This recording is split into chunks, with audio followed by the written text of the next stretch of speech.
guys, I'm coming at you today, Raid Shadow Legends. Welcome to the video, guys. I'm glad to have you here. Today, we have a champion guide on the forgotten enemy max HP champion. It is Steel Bowyer. She is a rare Dark Elf champion, Force Affinity. We've talked about her semi-recently on the main channel. For those of you who may not be aware, I have another channel. It's called Ash Raid Shadow Legends.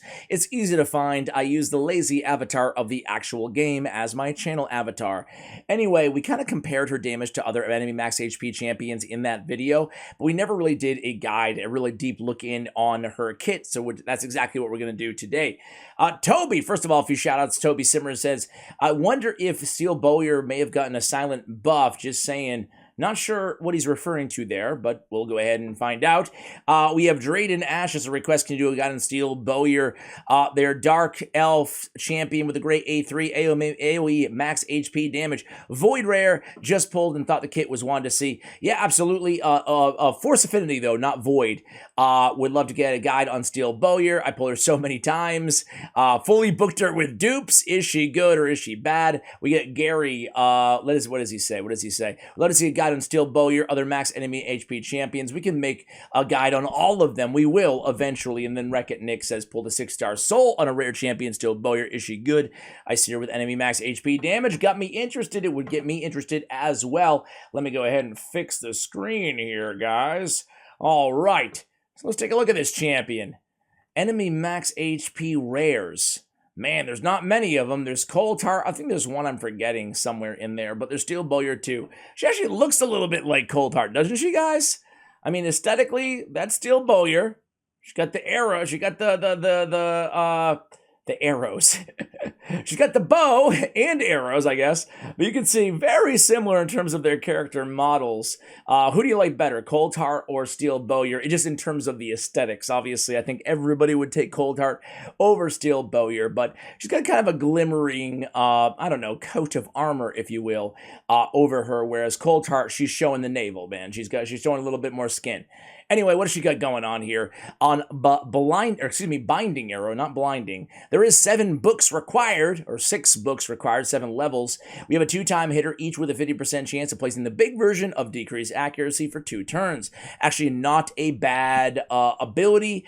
However, it is noteworthy that 50% chance on the big version of decreased accuracy, it's only happening 1 time, not on each hit. On the A2, Thrill of the Hunt, another 7 levels, 6 more books, 2-time hitter heals his champion by 50% of the damage inflicted on each critical hit. So some self-healing going on that A2. And then Big Game, another 7 levels, another 6 books. Is it worth using 18 skill tomes on this champion, even rare skill tomes? It's an AoE attack, damage increases according to the enemy max HP, and it scales off of enemy max enemy max HP and attack, okay? We have an aura, attack, and faction crits by 17%, base stats, very squishy champion here. Man, I'm gonna stop showing you my kitty every single video, I promise, but he's playing with my mic while I'm recording, so be right back. All right, that was a little distracting. Apologies, guys. All right, so we have Squishy, 815 defense, 12-7 on the HP, 1365 okay on the attack. I am definitely not blown away, average 100 speed, definitely not blown away by the base stats on this champion. Let's take a quick gander at the old multipliers on Steel Bowyer, thanks to HelloHades.com. Overall rating a 1.5. That is very, very bad. That would put her as one of the worst rares in the game. Is she really that bad? Let's go ahead and be the judge. Spider a 2, Shogun a 2, a half-star in every hard mode, and then a 1-star literally across the board everywhere in Doom Tower. Okay, all right. On the A1, we have a 1.5 damage multiplier, strong overall grading, a 2.7 strong overall grading on the A2. Keep in mind, this is a 2-time hitter on a single target, so 2.7 plus another 2.7 with the heal. And then we have Big Game. It is a 0.02 targets max HP, and then plus a 3 attack multiplier. So let's break it down. A 0.02 to enemy max HP is very weak when it comes to enemy max HP abilities. To put it into perspective here, I should say, though, really quickly, the 3 multipliers, not that bad. It's not that great either, but considering we're already getting max HP on there, it's not that awful. You can go to any other champion. Let's just go to Coldheart. You're going to see a lot bigger numbers. The standard bearer is 0.1. 0.1, so a tenth of the enemy max HP is the standard, and you can see it right here, okay? So 0.1, we're 0.02, making Coldheart's enemy max HP ability 5 times more damage than Steel Bowyer's. Keep in mind, though, that Steel Bowyer has the AoE attack, so she's hitting everybody, not just one target, and ultimately, at the end of the day, it is an enemy max HP ability. So if the enemy has a boatload of HP like a boss does, you're still going to get good numbers, but just keep in mind it's very weak compared to the other enemy max HP champions in the game. All right, so is she worth it anywhere? So far, can't lie, pretty lackluster on this champion, but let's go ahead and do a damage check first. Let's see how we built her. We built her to be an all-out nuker. I'll show you a quick little spider run with her as well, but there's a rare only Doom Tower secret room as well right now. I think it's like secret room 7 or 8 or 9 on this hard track, and I haven't beat it yet this cycle, so I want to run her and compare it to other rare champions as well. Either way, Steel Bowyer, we have a double crit damage and a speed set on her. Speed sets are good on pretty much any champion that you want fast, which is almost every champion in the game, with the exception of very niche builds like an UDK Arena or something like that in Stone Skin. So speed is always good. Keep in mind that we do need accuracy only to land the decreased accuracy on that A1. Is it that important that we want to build accuracy just for a 50% chance of landing it? I personally err on the side of saying no, it's not. So I am ignoring the accuracy stat on this champion. If you really want that decreased accuracy for whatever reason, go ahead and build her with an accuracy, a banner on her. We don't really care though that much, right? So I put resistance, not for the resist, rather for that speed, right? Because, that's a lot. I mean, 25 speed is pretty dang good on the banner. So ideally, we would be having attack on there. But keep in mind, with enemy max HP champions, the attack, it does have a factor. It is a 3 multiplier, but it's really going to be predicated on the damage, going to be predicated on that enemy max HP at the end of the day, right? Crit damage on the amulet. We have attack on the ring. Got some nice defense there too. Man, that's a good ring for a Steel Bowyer. I'm going to just mule that over to another champion, right? Speed on the boots, attack percentage on the chest, crit damage on the gauntlets, and then it's just all about crit damage and crit rate, right? Total stats here, we have 213, 105, 287.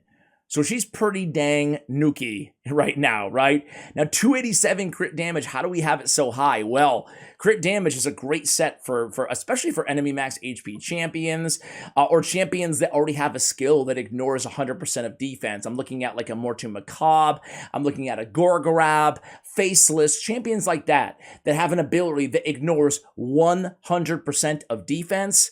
Royal Huntsman, right? Those type of champions, you have no reason, well, other than their other abilities, to put them in a savage or lethal or ignore enemy, defense set. Save that gear for other champions that will really stand to benefit from it. They're already ignoring, defense anyway, right? Excuse me. So might as well go ahead and get more crit damage on them. I feel to a lesser extent the same way about enemy max HP champions. When we go in here and see the Masteries, you'll see my Mastery selection reflects that same bias towards crit damage on this champion versus ignore defense. So we went with Flawless Execution as a tier 6 Mastery on the offense tree. You can also go War Master on this champion. That's totally cool. I get this question like every video. A lot of new viewers tune in. Maybe they pull a champion. Congratulations. They want to see how to build them if they're any good, blah, blah, blah. But I also get a lot of people asking me about Giant Slayer and War Master. It's one of the most common questions, so I just want to address it a little bit more frequently on the channel. Giant Slayer, general rule of thumb, if you're hitting 3 times on your A1 ability, your first ability, if you're hitting 3 or more times, like Coldheart hits 4 times, Apothecary hits 3, etc., go Giant Slayer. If they hit 1 or 2 times on their first ability, you're better off going War Master. There are plenty of exceptions to that rule, such as a champion like maybe Brackus the Shifter, or Foley, who have like a 6-hitter on their A2 or their A3, in only a 1 or 2 hitter on their A1. Generally speaking, though, that is how we're dictating which mastery to go for. So anyway, defense, we come down, we pick up Retribution. We're going all out nukage here for the most part. You could definitely make the case of going Flawless Execute, or excuse me, Ruthless Ambush on this champion as well, getting more damage, 8% more on that first hit on each enemy. So that would be a viable option instead of going Whirlwind of Death, increasing speed for each enemy killed by this champion. I went down, picked up Cycle of Violence for some turn meter as well, and as we mentioned, we ended it up with a Flawless Execution. Bring it down, very good, increase damage by 6% when attacking targets with higher max HP, which is always going to be the case. She has very low HP, so it's already going to get that bonus 6% basically on every single hit of sheer damage. We love it.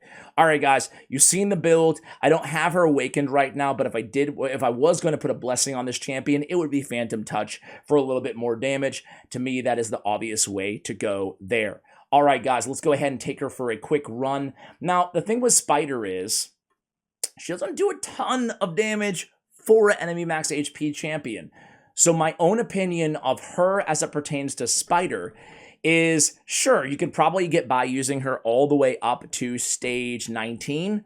Unfortunately, she's Force Affinity going into Spirit Affinity for stage 20, so she's really not ideal there. So she's more of a, in my opinion, she's more of a Spider progression champion. If you're already at the point where you're easily beating stage 20 or beyond on Spider, I really don't think she's going to help you out that much. Hate to be the bearer of bad news, but as we always say here on the channel, I'm not here to fluff up every champion. I'm here to give you my real honest opinion. So we have, at stage 13, just a random void. Obviously, it's going to be an easy stage, but I think she could be serviceable even at level 50, even not fully booked out as a Spider progression champion. Here she goes right now. Big game, 125,000 damage. Wait, did Royal Guard just not use his takedown? Here comes the Heartseeker, 344,000 damage on Cold Heart's enemy max HP. Takedown, 360,000 damage. So you can see she was about 1/3 or so with all the stats and all the buffs and everything else, and all that crit damage and everything else. She was able to get to about 1/3 of Cold Heart and Royal Guard's damage. So that's what you're looking at there. Is it imperative to, have the AoE versus the single target? Not really. It's nice to kill the spiderlings like a Royal Guard, but really, Cold Heart's Heartseeker, frankly, isn't anywhere even comparable in terms of how good it is compared to the big game. What is it called again? Big Hunter, Big Game Hunter. Isn't that Dilgal's A3? What is it? Big Game. There it is. Just Big Game. It's not as good as that. So there you go. That's a damage check on her. Here, let me do one more. Let's just do again. Let's go against a affinity positive stage 14. Moving on up. So here we go. We're going to come in. Stag Knight's going to be our debuffer here. Obviously, you want your debuffer going before your nukers. We're going to come in here with a Heartseeker. Oh, man, he didn't land. Oh, because he's Spirit going against Magic. Let's try one more time, see if we can get lucky here. Hate throwing away the energy, but let's see if Stag Knight can land the decreased defense this time. One more quick damage check here. He does land it that time. Good. All right, so 378. 127. We do kill all the spiderlings. And 376. So, well, you guys kind of get the point here, right? That's the damage expectation. But hey, sometimes if you don't have a reset champion like a Kymar, if you don't have a Mecca or somebody like that, at least on my mini account, I really struggled. Why am I going to the arena? I don't know. I really struggled. I remember back in the day. It might be easier. You guys can give me feedback. It might be easier now. But I struggled at like stage 17, 18, 19, in that range. That was ironically more difficult for me for stage 20 on my mini account. So in these stages, if you're just lacking enemy max HP champions and you want to nuke down the spider, she could definitely be serviceable in that, with that criteria. She could help you out there, okay? Let's go ahead, and I want to go to Secret Room 9. Let's go ahead and put Ashwalker. Let's put, Soul Bond. Kurzad, Steel Bowyer, and Elhain. Okay. Very challenging. They're level 290. So we have kind of a control strategy. Everybody here is going to be, except for her, is going to be in a stun set. Okay. We'll see if we can get through this. I don't know. We have Kurzad as kind of a debuffer on this squad. So let's see. We have 3 unstunned champions. Still 3. Look at how much damage they do. Good God. I think this guy might wipe me out right here. Yep. Kills the woman of the hour. Not cool at all. Let's try it again. Let's try again. A little bit of RNG here, obviously. Wait. Is Elhain in a stun set, or I just get unlucky there? Let's try one more time. This is how you get through these stupid secret rooms, guys. Right? Okay, we land a couple stuns that time. I'll take it. We come in here. Decent damage. Quite a bit more than anybody else on the team out of her AoE. Enemy max HP. She's basically doing like, I don't know. Soulbond's kind of close. Let's see if we can beat this stage using her. And let's see how the damn... Yikes, dude. These are tough secret rooms, huh, guys? I swear. Let's try one more time. Let's try one more time. The problem is without having her in a stun set, let's get better RNG than that. Without having her in a stun set, this is like one of the more challenging secret rooms in all of Doom Tower, right? 3 stuns there. We're actually at kind of a disadvantage that she's not in the stun. Sure, she deals a bit more damage than everybody else in the squad, but does that justify using her, maxing her, etc.? Let's go in with 100% turn meter decrease on this dude. And we'll have to deal with just 1 provoke from Umbral.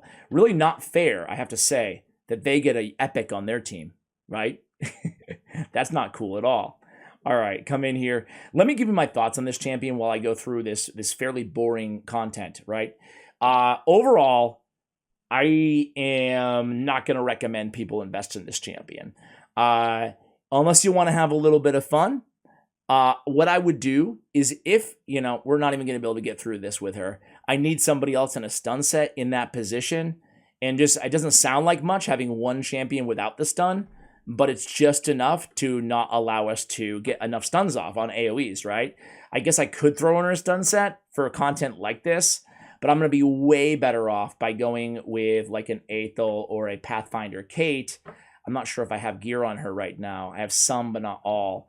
But basically, I'm going to be way better off utilizing a strategy like this.